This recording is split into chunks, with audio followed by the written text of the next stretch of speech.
ngunit isa lamang ang talagang kailangan. Mas mabuti ang pinili ni Maria at ito'y hindi aalisin sa Kanya. Mga magulang kapatid, ang mabuting balita ng ating Panginoon. Pinupuri ka namin, Panginoon Kristo.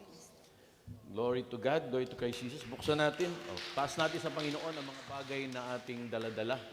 Yung mga daladala nyo, tubig, bag, langis, panyo, Biblia, larawan ng asawa kung mayroon, larawan ng mga marites sa kapitbahay, o yung nakikita nyo sa central, picturean nyo sila ha.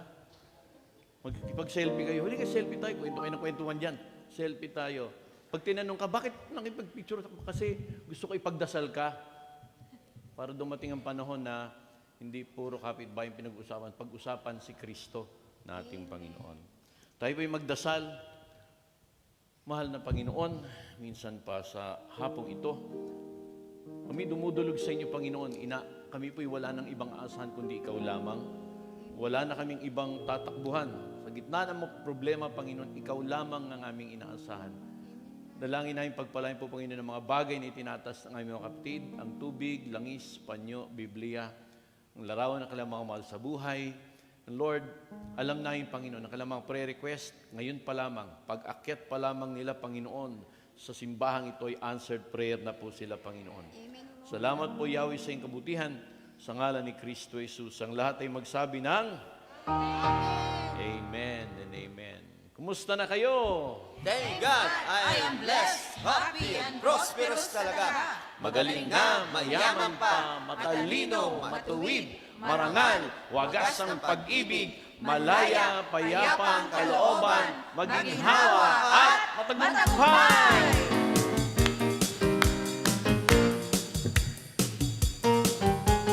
Thank God, I am blessed, happy and prosperous talaga. Thank God, ako'y mayaman at matalino pa. Thank God, ako ay marangal at matuwid na. Thank God, happy, pag-ibig ko'y wagas na. Thank God, I am blessed, happy and prosperous talaga. Talaga. Thank God, ako'y mayaman at matalino pa. Thank God, ako ay marangal at matuwid na. Thank God, happy, pag-ibig ko'y wagas na. Marangal maganda, lahi may magkaiba. Pag narinig ang banal niyang salita, sasabihin mo ang ibang-ibang kaysa iba. Happy and prosperous talaga. Thank God, I am blessed, happy and prosperous talaga. Thank God, ako'y mayaman at matalino pa. Thank God, ako ay marangal at matuwid na. Thank God, happy, pag-ibig ko'y wagas na. Pag kay El Shaddai, sa kanya'y nagbigay, siksik-liklik umaapaw ang buhay. Pag kay El Shaddai, sino din mong tunay? Tatlo. Happy and prosperous talaga. One more time. Thank God, I am blessed, Happy and prosperous talaga. thank God, ako'y mayaman at matalino pa. Thank God, ako ay marangal at matuwid na. Thank God, happy, pag-ibig ko'y wagas na.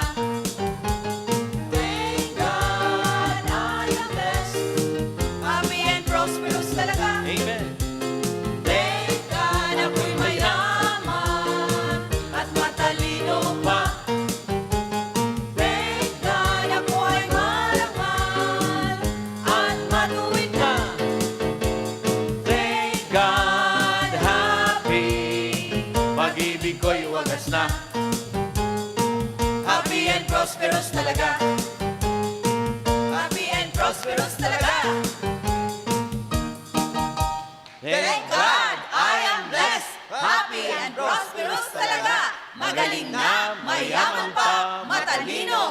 bituin, marangal, wagas ang pag-ibig, malaya, palapa ang kalooban, maginhawa at matagumpay!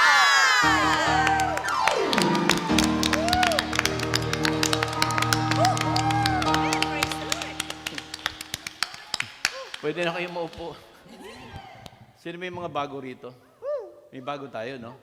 Baka isipin ng bago sa atin, yung preacher na to, nagpubutot. Anyway, good morning. Good afternoon. Ano? Sana naman ay magandang gising nyo. Hindi kumukulo ang tiyan.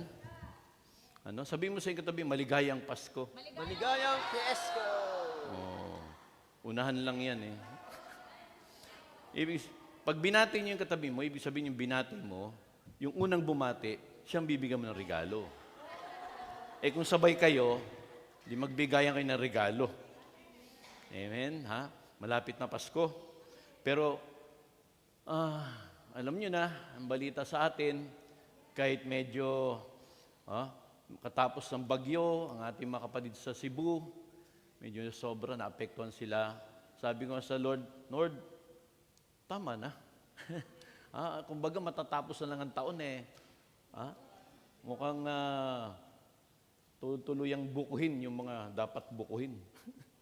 Anyway, sabi mo sa iyong katabi, kapatid, anong pinagkakaabalahan mo? Ano ba pinagkakaabalahan natin? Anong madalas pinagkakaabalahan natin? Okay, i-differentiate natin yung salitang abala at pinagkakaabalahan. Pag sinabing abala, istorbo. Di ba? Uy, abala ka sa akin. May ginagawa ko rito.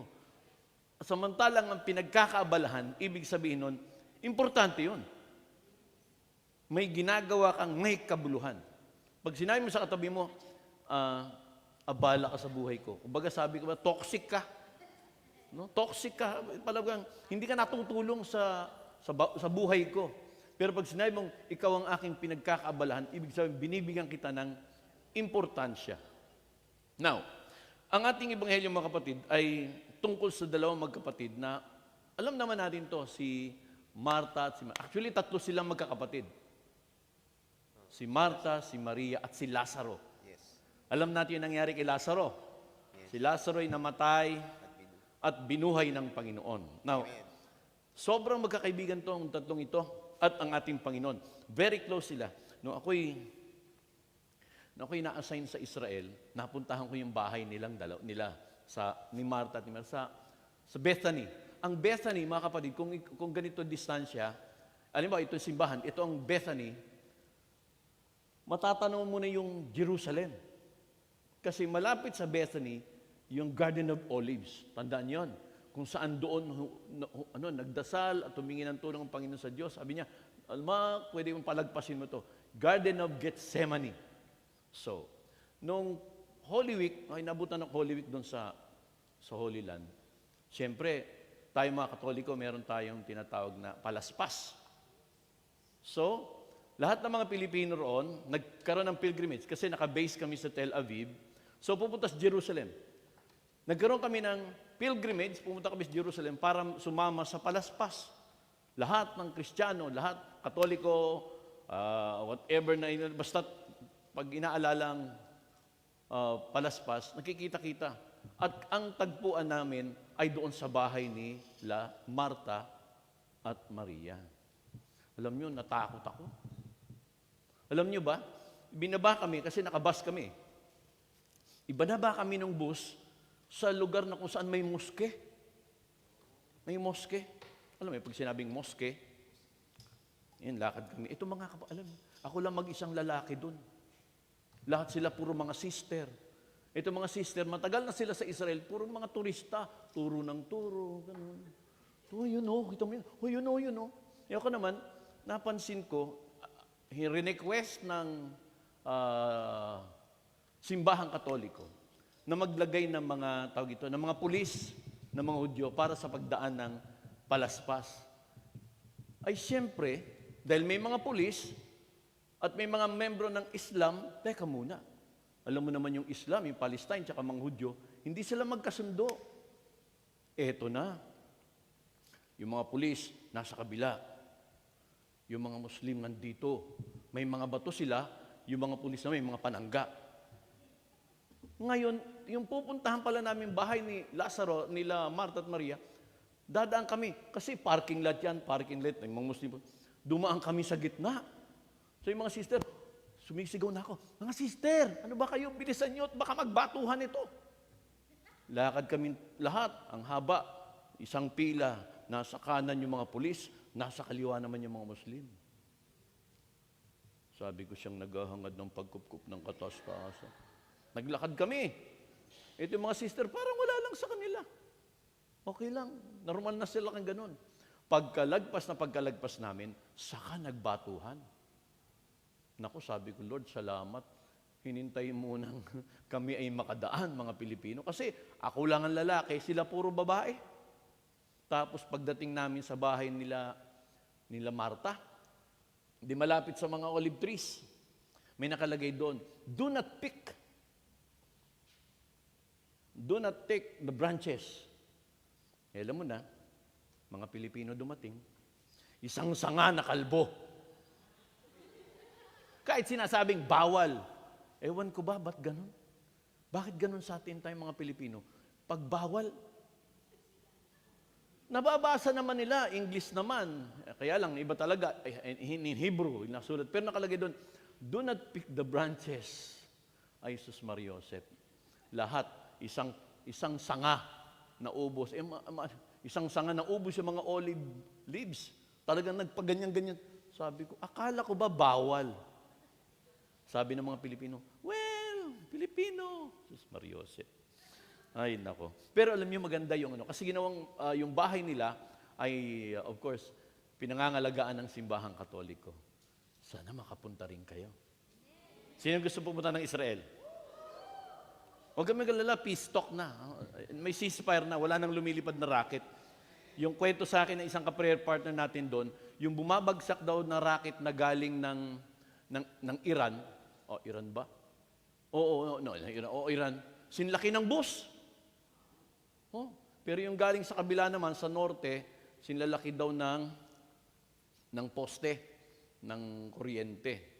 Well, anyway, salamat sa Diyos at bati-bati na sila at sila ngayon ay meron ng kapayapaan dahil nagkasaulian na ng mga hostages. Palakpakan natin ang Panginoon. Glory to God. Now, ano yung pinagkakabalahan natin? Tandaan nyo, pag sinabing pinagkakabalahan, yun yung mahalaga. Halimbawa, ito, anong pinagkakabalahan mo sa Hong Kong? Siyempre, may trabaho ako eh. Di ba? Ang tao ba pinagkakabalahan? Oo, pag mahal mo ang isang tao, pagkakabalahan mo. Bibigyan mo ng oras, bibigyan mo ng halaga. Now, sa Ebanghelyo natin mga kapatid, alam mo sa atin, madalas tayong abala sa trabaho, sa bahay, simbahan, at maraming obligasyon. Inaiyahan tayo ng Panginoon para suriin ano ba ang tunay na mahalaga. Sa buhay natin, kaya tayo nandito kasi, sabihin natin, para sa pamilya. Bakit? Mahalaga ang pamilya. Nagpapadala tayo ng remittance doon. Para saan? Para sa ekonomiya. Nakatutulong kayo. Ang laki ng tulong nyo sa bansang Pilipinas. Kahit paggising sa umaga, handa ng almusal, prito-prito, bali-baliktad, kung ano naman. Pagdating naman ng sweldo, nakatutulong kayo sa ekonomiya ng bansa. Kaya hanggat ngayon, nakatayo pa rin ang bansang Pilipinas. Dahil yan sa tinatawag natin mga bagong bayani. Kayo yun. Di ba pag umuwi ako, dami niyong kaibigan, no? Dami niyong kumare, dumarami ka mag-anak niyo. Pag umuwi ang mga OFW, kahit di mo kilala, lumalapit sa'yo. Uy, pamangkin mo ko. Kanino? Di ba? Subalit mga kapatid, ay sa Lucas chapter 10, verse 38 to 42. Ito ay kwento tungkol kay Maria at Marta, dalawang magkapatid na tumanggap kay Jesus sa kanilang tahanan. Habang sila'y naglalakbay ang Panginoon, pumasok sila sa isang nayon. Tinanggap sila ng isang babae ang pangalan ay Marta. May kapatid siyang si Maria. Alam mo, si Maria at si Marta, busy-busy sila. Now, malayo pa lang, nababalitaan nila darating si Jesus. So tumutulong siguro si Maria, si Martha, tulong-tulong. Biglang dumating si Jesus, pak! Binitawan ni Maria yung ginagawa niya.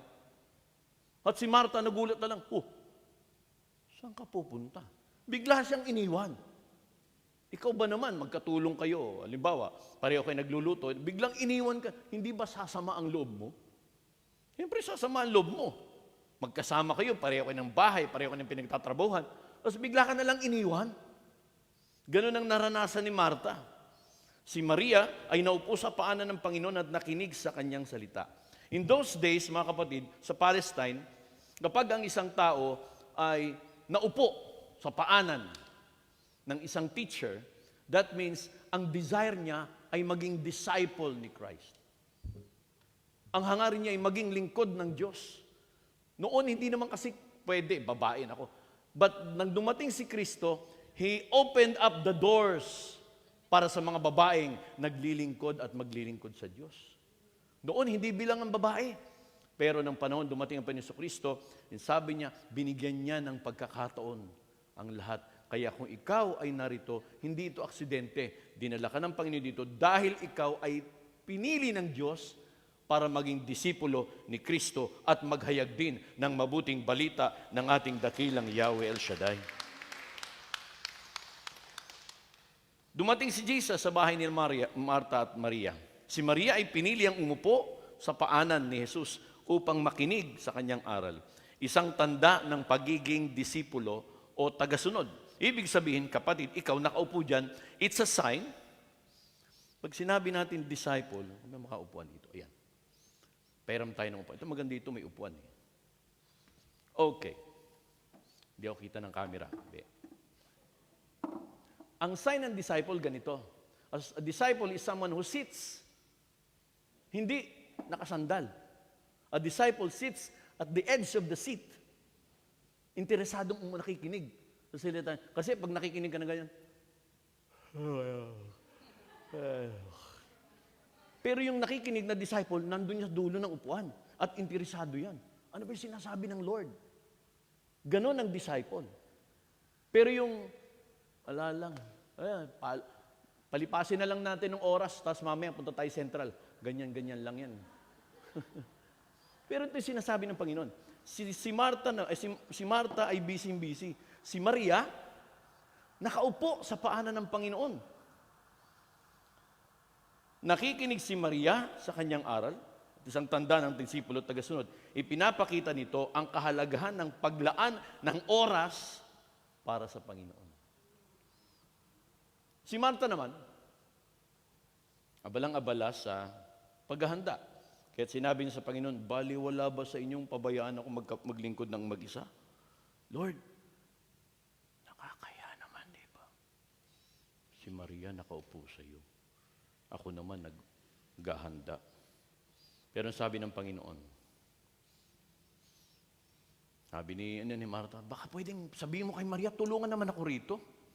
Si Martha ay abala sa pag-asikaso, maaaring nagluluto, naglilinis, naghahanda ng pagkain para sa kanilang panawin. Sa sobrang pagkaabala niya, nainis siya kay Maria at hiniling kay Jesus na sabihan niyang tumulong. Pinakikita rito mga kapatid ang pagiging masyado niyang tutok sa gawaing panlabas kaysa pakikinig ng salita ng Diyos. Ngunit sinabi ng Panginoon kay Martha, Martha, hindi ibig sabihin yung mga nagluluto sa baba o naghahanda ay mga Martha. Lagi ganun, typecasted. No? Sa prayer meeting, kapag nagluluto, mga Martha kami, mga Martha. Well, kapatid, hindi kayo pwedeng kay Martha kasi hindi naman kayo naiinis habang ginagawa niyo yun. Habang nagluluto ba kayo? Naiinis kayo? Habang naghahanda ba kayo sa baba? Kakainis na naman, nasa taas sila. Ako hindi, nandito lang ko. Hindi ba kayo naiinis? No? Ngunit sinabi ng Panginoon, Martha, Martha, nababahala ka sa abalang-abala sa mga maraming bagay. Ngunit, iisa lamang ang talagang kailangan. Pinili ni Maria ang mas mainam at ito'y hindi aalisin sa kanya. So, pinayuhan ng Panginoon si Martha. Ang labis na pag-aabala, mga kapatid, sa mga bagay sa mundo ay maaring maagaw ng pansin na mas mahalagang bagay. Kaya kuminsan, di ba, nawawala na tayo sa oras ng pananalangin kasi mas matagal tayo magdudot-dot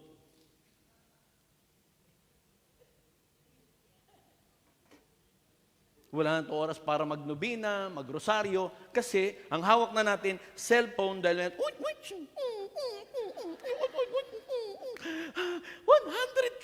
Dos Maria Josep.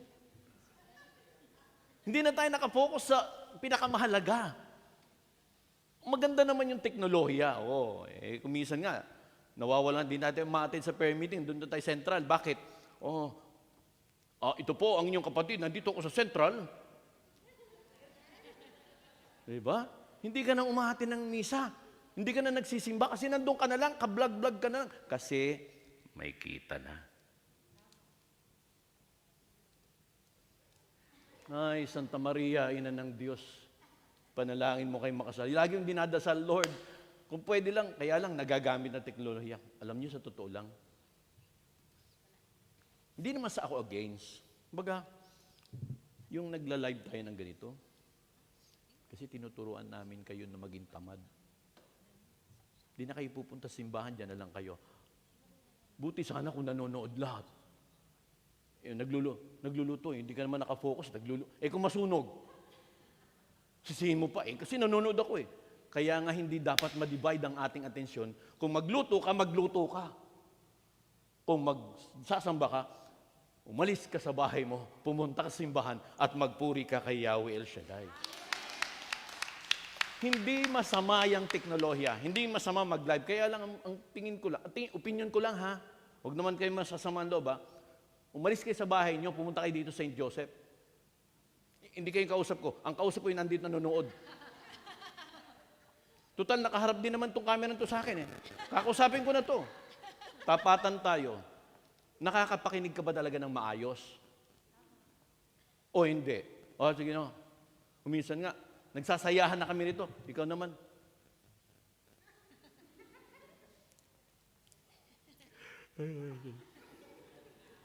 Diba?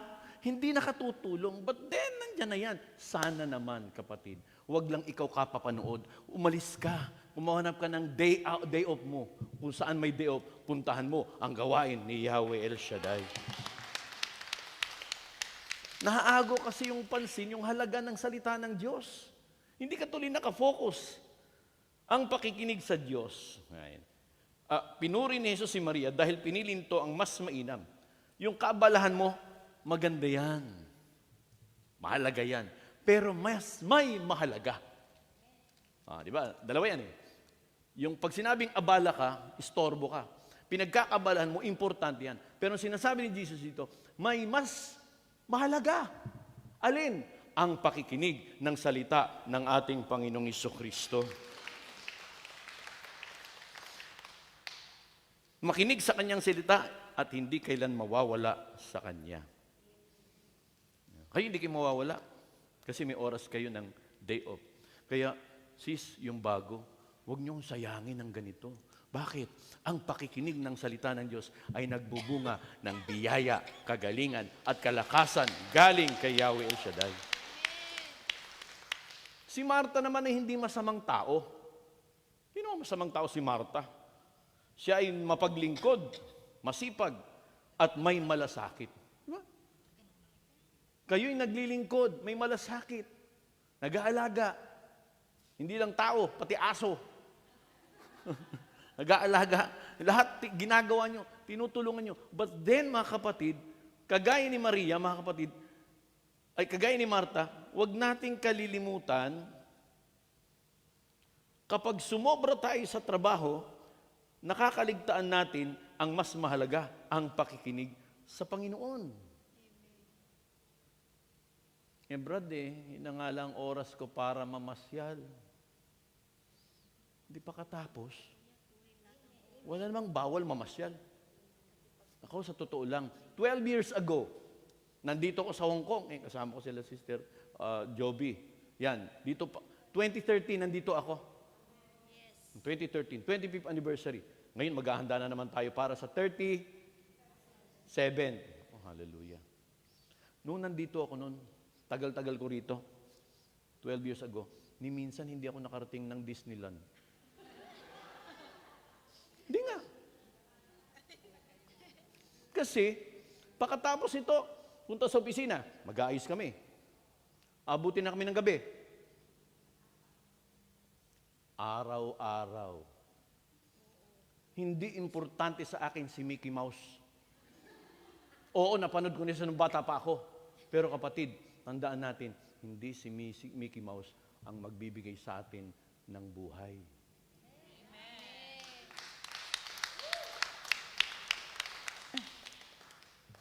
Ilang beses lang siguro ko lumabas nun.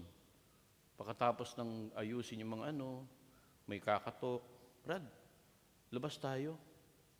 Kuminsan sa sobrang pagod, siyempre araw-araw maghahanda ka para sa susunod na araw. Sabi ko, sister, pakibalot na lang. Noon pa lang, uso na Sharon. Minsan lang, sige, enjoy tayo. Pagkatapos, siyempre, ipapasyal, kakakain. Yun na, sapat na yun. That's enough. Nakasama mo sila, nakakwentuhan, kahit kumisan OP ako. Out of place. Iba yung pinag-uusapan lang sa... Anyway, ito ilagay natin sa tama. Si Maria, sa kabilang banda, pinili niyang umupo sa paanan ni Jesus.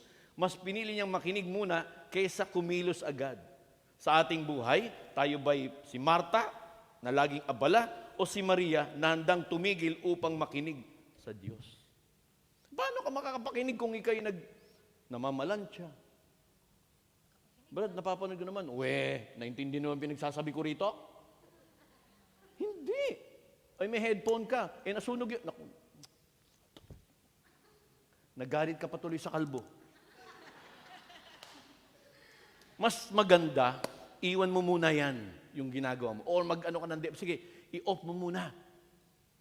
Pag wala ka ng ginagawa, saka ka magbukas. Biniplay naman to ng delayed, di ba? Kaya lang mas maganda yung actual mong nararanasan yung tawanan. Actual mo nararanasan yung presensya ng Diyos. Kasi kung replay na, parang ulam yan naliluto, kinamagahan mo kinain. Di ba? Kami, may kinakain kami sa flat ngayon, yesterday, today, and forever. Alam mo yun?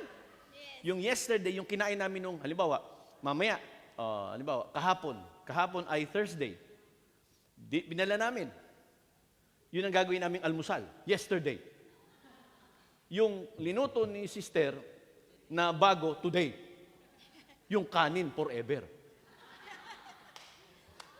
Di ba? Yesterday,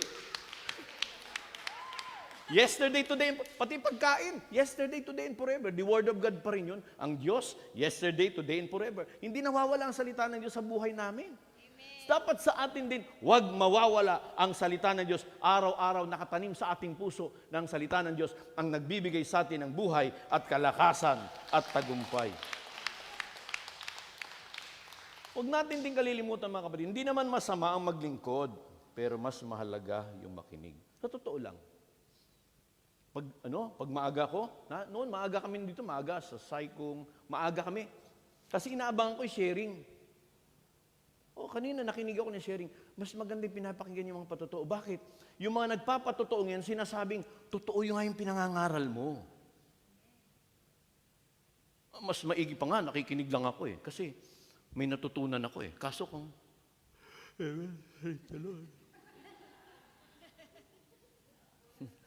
wala Now, mas maganda mas gusto pa nakaupo lang, makinig tayo ng salita. O sharing ng mga tao. Kayo naman mga sister, huwag kayong tatamarin sa pagpapatotoo.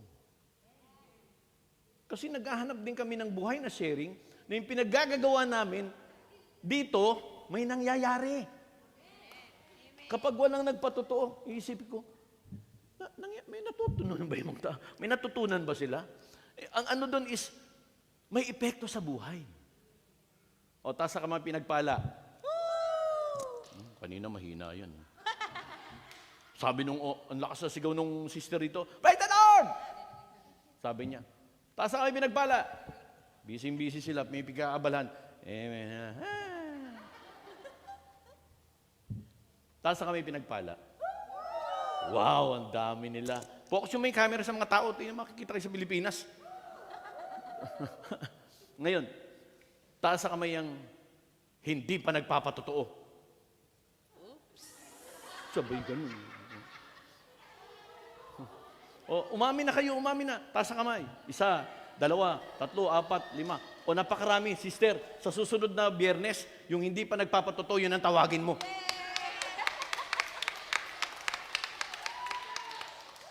Pakilista nga. Di ba? Kailangan mong alam mo, pag sinabi mong pinagpala ka, tapos di ka nagpatotoo, di nagsinungaling ka. Pag pinagpala ka, tumayo ka. Pasalamatan mo ang Panginoon, Lord, natanggalan ako ng ipin. Ganun. Salamat sa Lord at mayroong nagbigay sa akin ng pandikit ng ipin. Di ba? Maliit na bagay, pero nandun ka. Ang sarap pakinggan nun eh. Andun ako, nakikinig ako, bagamat naiiyak yung mga sister sa pagpapatotoo, pati yung MC naiiyak na rin.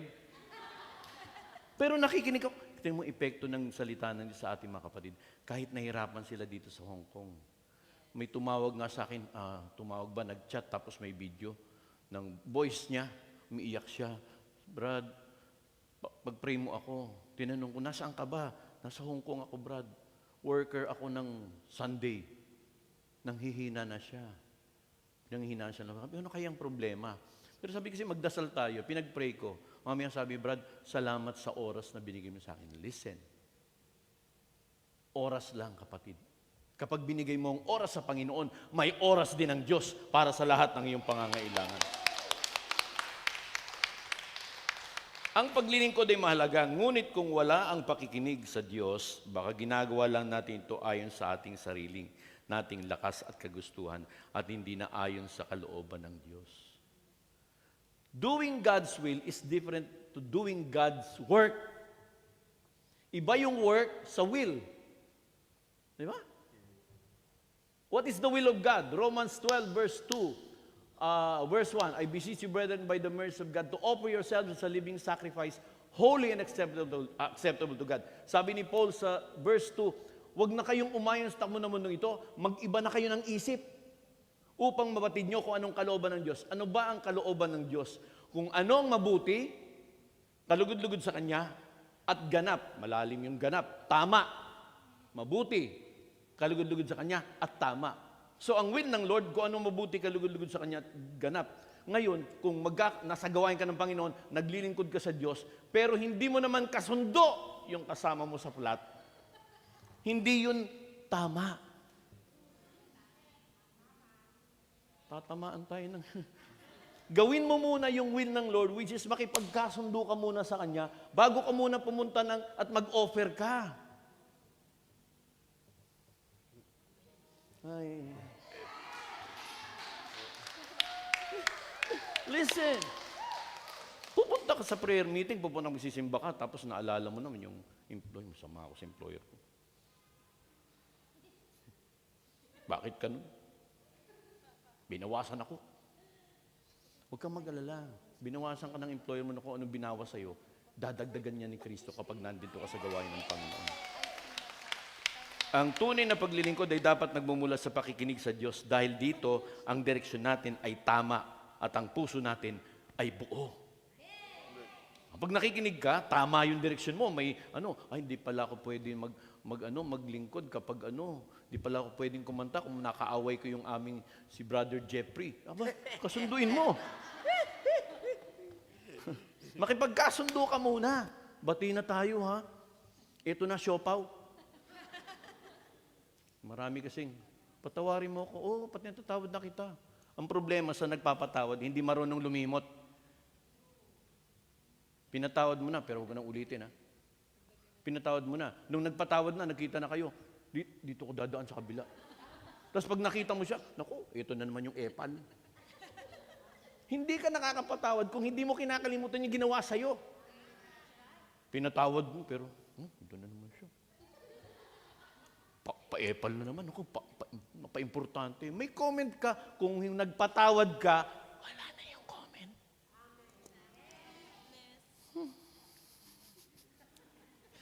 Pinili ni Maria ang mas mabuting bahagi. Sabi ni Jesus, pinili ni Maria ang mas mainam at ito'y hindi aalisin sa kanya ng Diyos. Ito, pinili niyo itong pakikinig, kapatid. Hindi na ito aalisin sa inyo. Kasi habang nasa labas kayo, hanapin niyo ang salita ng Diyos. Namimiss ko ang Word of God. Namimiss ko magsimba. Subukan nyo lang. May mga tao, umalis na, hindi na nagsisimba, doon na lang sa Central. Sa palagay nyo, masaya yon. Uy! Barabaraha, pekwa-pekwa, laki nine. Pagkatapos umuwi, lupay-pay. Natalo ng 200 Hong Kong, laki nun. Tapos samantala dito, anong napala ko? Nakita ko lang, may kalbo, may makintab. Pero nakinig ka ng salita ng Diyos, masaya ka. Kahit wala kang pera, masaya ka. Bakit? Punong-puno ng biyaya ng Diyos ang iyong puso. Kapag pinili natin at inahin natin ang Diyos, panalangin, pagbabasa ng Biblia, pagninilay, hindi ito masasayang. Hindi sayang ang pagpunta mo. Sis, bago, hindi sayang ang pagpunta mo. Dahil alam kong may gagawin sa iyo ang Diyos at ang misyon mo ay yung makasama mo na nakasama mo sa Central, dalhin mo sa gawain ni Yahweh El Shaddai. Amen. Ito, ginagawa natin, kayamanan ito hindi mawawala kahit anong dumating sa ating buhay. Amen. Amen. Sa dami ng ingay at kaabalahan sa mundo, naanyahan tayo ng Panginoon para tumigil muna at makinig sa Kanya. Tigil muna. Alam mo ba, sa Pilipinas, magkakaiba ng lakad doon? Ang lakad sa Pilipinas, ganito. Pagdating sa Hong Kong, kanina nga naiwan kami ni Sister Joby, kalalakad. Parilak-rilak pa kami yung lakad. O Sister Joby, nako, yung aming hakbang, mas marami ni hakbang namin sa hakbang niya. Hallelujah. Taas ang kamay na may mga puso. Tapat mo yung kamay mo sa puso mo. Ang puso na marunong makinig ay ang pusong tunay na nakakaunawa, nakakapaglingkod, at nakakalakad sa tamang landas. Oh, pag nakikinig yung puso mo, ang puso mo kasi, yung sinungaling mong puso. Sabi mo, mahal mo ako. Magdating ng Hong Kong, okay naman tayo. Pa-chat-chat pa. Pagdating sa dulo, nabali ang sanga. Tapos kapalaran, humanap ng iba. Ice. Ice ah. No, okay. Paano natin may papakita? Kasama ko paano natin, wag lang kayo, paano natin may mapapakita na pinili natin ang mas mabuting bahagi? How do we let the people, or let God know that what we have chosen is a better part? One, piliin natin si Jesus araw-araw. Unahin natin ang Diyos sa lahat ng gagawin. Nung una, pagkagising sa hindi na ata kinakanta yun. Jesus, ikaw ang nasa isip. Hindi. Pagkagising sa umaga, cellphone ang hinahanap. Baka may message si kumare, nangungutang si kumpare. Paggising sa umaga, si Jesus agad ang unahin. Ay naku, ano kayang ulam ni Amo? Ang sungit pa naman kagabi, parang tigre. Alam mo sa Japan, may word na sa Japan, ngayon ko lang na-realize, yung salitang Tora. Nung panahon ng World War II, yung mga Hapon, sa aeroplano nila, aeroplano, ang tawag niya mga Tora. Bakit Tora? Ang word na Tora pala sa Japan, ewan ko kung ngayon yun pa rin, sa Japan, nung unang World War II, 1945, yung Tora, ang ibig sabihin tigre. Tiger. Yeah, kumising yung mga babae para mga Tora. Pagising sa umaga,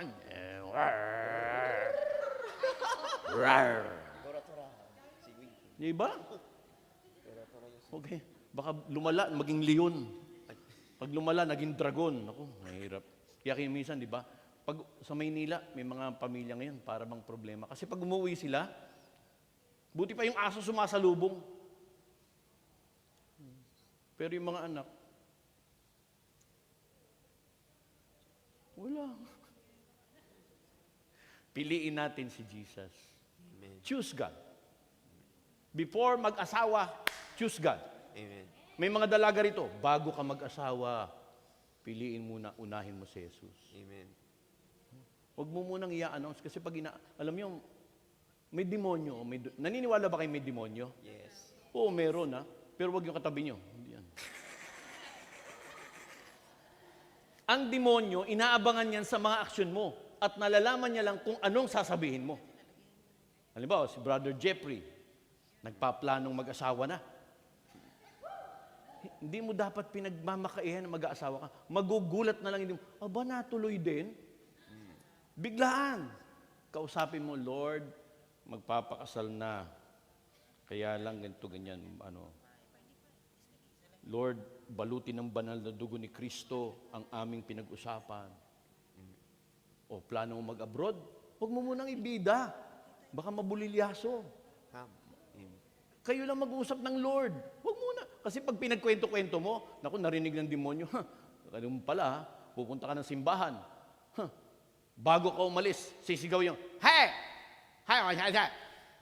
Hindi ka na makakapunta. Napagalitan ka na.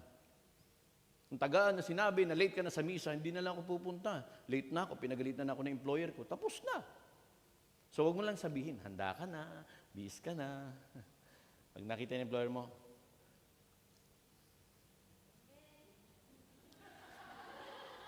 di ba? Ang panahon para sa Diyos ay mas mahalaga. Amen. Naalala ko isang disciple. Nagmamadali ba kayo?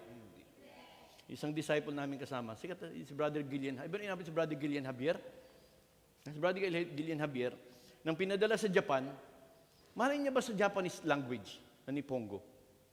Tinanong siya sa embassy. What is your purpose in coming to Japan? Nako, nataranta yung mama. Ninervyos. Sabi niya ganyan.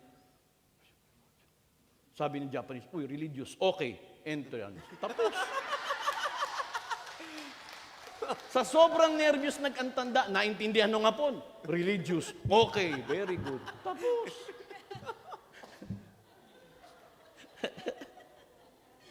Unahin kasi natin ang Diyos, huwag niyong kalilimutan. Ang panahon para sa Diyos mas mahalaga kaysa abalang paglilingkod na walang pakikinig o koneksyon sa Kanya.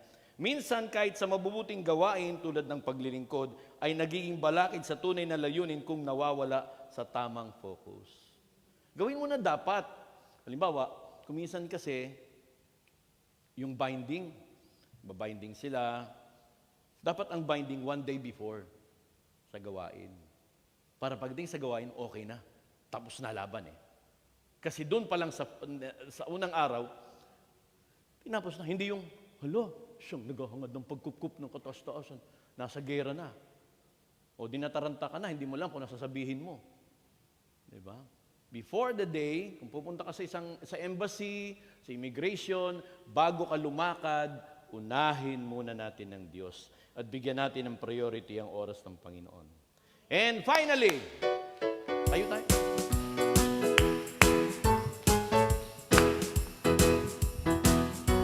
Ano kagalakan ang aking nadarama sa tuwing ako'y nakikinig ng banal na salita. Nalaman ko ang susi ng kanyang mga himala sa gabay ng lingkod niya, pinagpapalala.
Christ Jesus. Finally, mga kapatid, para may pakita natin na inuuna natin o binibigyan natin ng halagang salita ng Diyos. Of course, unahin natin ang Diyos, piliin natin si Jesus araw-araw. Pangalawa, magbigay ng panahon para sa Diyos. Dahil ang panahon, ang oras ay mahalaga ang oras ng Diyos. And finally, dapat balanse. Balanse. Hindi naman masama kasi maglingkod. Pero dapat unahin natin ang relasyon sa Diyos bago ang gawaing panlabas. Relasyon mo na sa Lord. Bago ka mag-member ng choir, relasyon mo na sa Diyos. Bago ka mag-decision, mag-worker, relasyon mo na sa Diyos. Importante yun. Kasi baka naman, nasa gawain ka ng Panginoon, pero hindi pa pala maayos yung relasyon mo sa Panginoon. Konting pagsubok lang, resign. Ako, yun na, tapos na. At Diyos, patria adorada. Hindi pwede. Kinakailangan ayusin mo muna ang relasyon. Balansehin natin. God is a good God. Hindi ka dadalhin ng Panginoon sa lugar nito ng walang purpose. Let us realize how good God is. Hindi ka naman binibigyan ng mabigat na karamdaman kasi mahal ka niya. Yung mga problema sa Pilipinas, sa bahay, kuminsan nga hindi mo maramdaman eh. Because ang puso mo ngayon ay selyado ng Espiritu ng Panginoon. At meron kang pananampalataya na everything will be okay. Alam mo na, dahil nandito ka, nakikinig ka ng salita ng Diyos, yung hindi mo maayos dahil nandito ka, aayusin ng Lord. Amen. Yung hindi mo maayos sa Pilipinas, problema, don't worry, aayusin ng Diyos yan. Amen. Ganyan kabuti ang Diyos. Lagay natin ang may natin sa tapat ng ating puso. Now, remember, God's goodness ay laging nandyan. Listen to the good word of God. Makinig tayo lagi sa salita ng Diyos na nagpapangako sa atin, hindi kita iiwan, hindi kita pababayaan. Let's meditate on this song.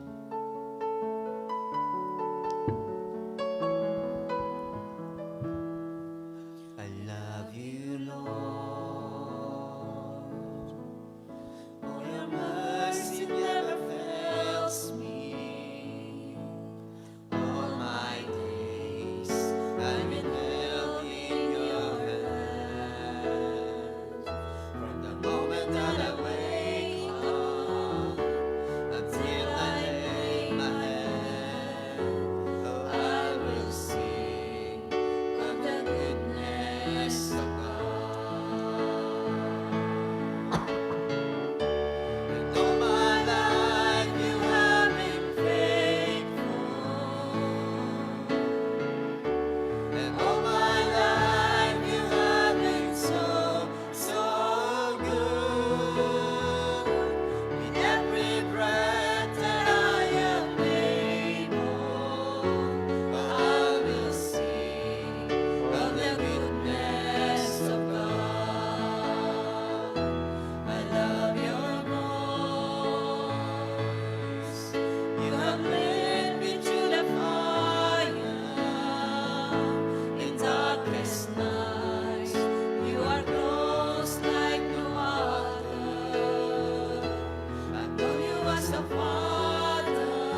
once you put God first, His goodness will run after you. Kapag inuna mo ang Diyos, hahabulin ka ng kabutihan ng Panginoon. Kapag inuna mo si Kristo, kapatid, hahabulin ka ng blessing ng Lord. Amen. Put God first. Sabihin mo ngayon, Panginoong Jesus, Panginoong Jesus, salamat po salamat sa iyong salita sa iyong salita na aking napakinggan. na aking napakinggan Sa hapon pong ito, sa hapon pong ito. tulungan mo po akong Tulungan mo po ako. unahin ka Unahin ka sa aking buhay. sa aking buhay. Iniaalay ko Iaalay ang aking puso, ang aking puso, isip, isip, kaluluwa. kaluluwa. Ang aking buong pagkatao Aking buong pag- ay para sa iyo lamang, Panginoon. para sa iyo lamang. At naniniwala ako, Panginoon, Naniniwala ako, hindi mo po ako hahayaang magutom. Hindi mo po ako hahayaang maghirap, Panginoon. hayaang mag- Hindi po papabayaan ako'y magkasakit ng malubha. And Father, alam ko, hahabulin mo ako ng iyong biyaya, Panginoon. Habulin mo ako ng iyong biyaya. Patuloy niyong kamay sa inyong ulo. And Father God, we thank you for your goodness. At sa hapong ito, Lord God, let me declare, O God, your goodness. At naniniwala kay Panginoon sa hapong ito, tapos na ang sumpa ng kahirapan sa buhay ng aming mga kapatid. Maging sa kanilang pamilya sa Pilipinas, tapos na, tapos na, tapos na. Simula na po ito ng pagsagana sa aming buhay, sa buhay ng aming mga kapatid, sa kanilang mga kamag-anak sa Pilipinas. And Lord, we declare, Lord God, walang karamdamang mabigat ang kakapit sa kanilang katawan. Pinawawalang bisa namin ang sumpa ng karamdaman, yung pati yung minanang sakit sa mga magulang ay walang karapatan sa aming katawan, sa katawan ng aming mga kapatid. And we declare, O God, healing, O God. And Lord, we pray for Brother Bobby. Mimiss namin siya. Oh God. Kay Brother Mike and Bishop Bacan. Lord, we pray for healing, O God. We surrender everything to you, Lord God. In Jesus Christ's name. Amen. Amen. Purihin natin ang Panginoon, purihin ang Diyos. Bago tayo mag-iwahiwalay, baka nakakalimutan nyo na, find your partner. Find your partner. Okay. Partner kayo, partner dyan. Okay lang, nag-partner kami nung nakaraan eh. Unang sasabihin mo sa kanya, o tingnan mo na, 1 plus 1, ilan? Pag sinabing 1 plus 1, ilan? O, 3 appear, tatlong appear. Hindi pala, appear. Yan. Pag 3 plus 3, ilan? 7. 7. Pag 7 plus 7, 15. 15. Okay. Ito ang sasabihin mo sa iyong partner. Unahin mo ang Diyos. Unahin mo ang Diyos. 1 plus 1. Unahin mo ang Diyos. Ang sunod sabihin sa kanya, panghawakan mo ang salita ng Diyos. Panghawakan mo ang salita ng Diyos. 1 plus 1. Ang Diyos. 3 plus 3. Panghawakan mo ang salita ng Diyos. Pag inuna mo ang Diyos at pinanghawakan mo ang salita ng Diyos, anong mangyayari sa iyo? Answer. Ha? Sabi mo sa kanya, sa susunod na Biyernes, umaten ka uli. Umating ka ulit. Okay, 1 plus 1. 1, 2, 3. Panghawakan mo ang salita ng Diyos. 3 plus 3. 1, 2, 3, 4, 5, 6, 7. Umating ka ulit. Ay, 7 plus 7.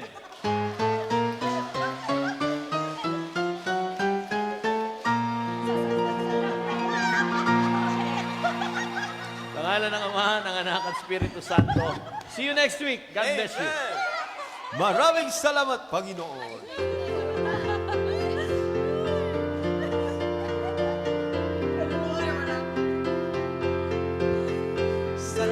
Salamat sa Diyos na tapat.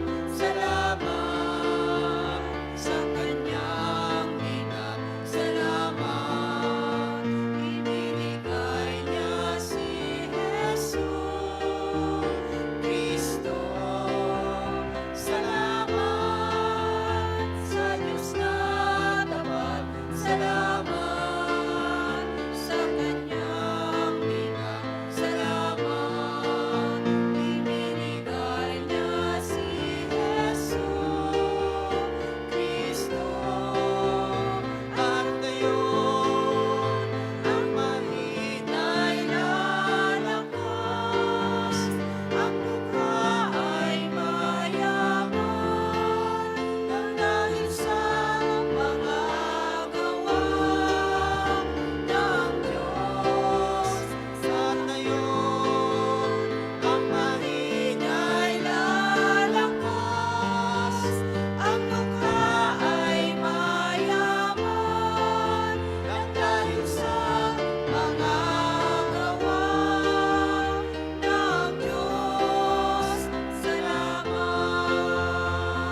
you.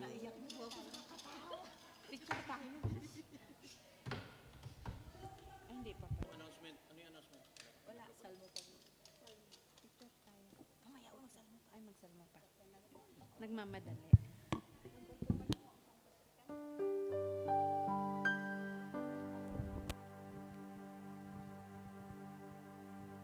Dasalin natin ang Salmo 91. Sa ngalan ng Ama, Anak, Espiritu Santo. Amen.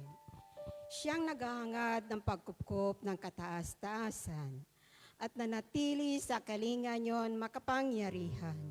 Makapagsasabi sa kanyang Panginoon moong katahanan. Ikaw ang aking Diyos, ang Diyos na tangi kong pinagtiwalaan. Ika'y niligtas niya sa panganib sa umang nabitag. At kahit anuman mabigat na salot, di ka magdaranas. Lulukuban niya sa lilim ng kanyang malabay na pakpak. Sa kalinga niya ay natitiyak mo na ikaw ay ligtas. Iingatan niya at ipagsasanggalan pagkat siya'y tapat. Pagsapit ng gabi, di ka matatakot sa anuman bagay. Maging sa gagawin, biglang paglusob pagsapit ng araw. Ni sa ano pa man darating na salot pagkagat ng dilim. Di ka matatakot sa kasamaan mang araw gunwati. Kahit na mabuwal sa iyong harapan ng 1,000 tao, sa iyong paligid ang bilang ng patay maging 10,000. Di ka matatakot at natitiyak mong di ka maano. Ika'y magmamasid at sa panunood yon mamamasdan. Yaong masasama ay nakikita mo ang pinarurusahan. Sapagkat si Yahweh ang iyong ginawang tagapagsanggalan at ang pinili mong mag-iingat sa iyo'y kataas-taasan. Di mo abutin, ika'y mapahamak at walang daratan. Kahit anong uring mga paghihirap sa iyong tahanan. Susuguin niyang maraming anghel silang susubaybay. Kahit saan dako, ikaw maparoon, tiyak ingatan. Sa kanilang palad ay tatayo ka't silang magtataas, nang hindi masaktan ang mga paa mo sa batong matalas. Kahit ang tapakan mo ay mga leon, ahas na mabagsik. Di ka maano sa mga serpiente at leon mababangis. Ang sabi ng Diyos, aking ililigtas ang tapat sa akin. At ingatan ko ang sinuman taong ako'y kikiglanin. Pag sila'y tumawag, laging handa ako na sila'y pakinggan. Aking sasamahan at kung may hila-hila'y sasakluluhan. Aking ililigtas at ang bawat isa'y pararangalan. Sila'y bibigyan ko't gagantimpalan ng mahabang buhay. At nakatitiyak na ang tatamin nila'y kaligtasan. Maaring ipinit ko ang langit at hindi pumatak ang ulan. Maaring magpadala ako ng mga balang upang salantayin ang lupay nito. Maaring palaganapin ko sa aking bayan ng salot. Ngunit sa sandaling ang bayan nito na aking pinili ay magpakumbaba, manalangin, hanapin ako't talikdan ng kanilang kasamahan. Tiringgin ko sila, patatawarin ko sila, at ibabalik ko sa kanilang lupain ang katiwasayan at kasaganahan. Ito ang salita ng Diyos. Salamat sa Diyos. Sa ngalan ng Ama, Anak, Espiritu Santo. Amen. God bless See us you on all. Friday. See you po tomorrow sa Saikong Sacred Heart Church. God bless.